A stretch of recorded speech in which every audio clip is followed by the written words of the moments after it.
على بلاش نقول بيتكلم عن ايه، خلينا في المشهد.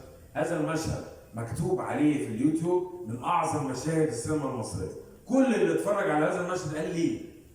ليه من اعظم مشاهد السينما المصريه؟ يعني مش شايفين ان هو عظيم ولا حاجه. ليه من اعظم؟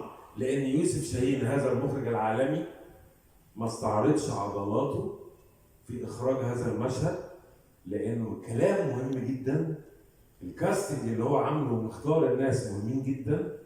هو اكتفى بان هذا الكلام المهم جدا اللي بيقول حاجه مهمه جدا هنشوفه دلوقتي، يعمل فيه اخراج وحركه كاميرا على قد الحكايه. ليه؟ لانه انا نفسيا وانا بحكي بخاطب مجموعه من الناس، ما ينفعش انا ابقى عايزك تركز واقعد اشقلب بالكاميرا. عشان كده هو من اعظم مشاهد السينما المصريه، ونراعي ده مع بعض واحنا ماشيين.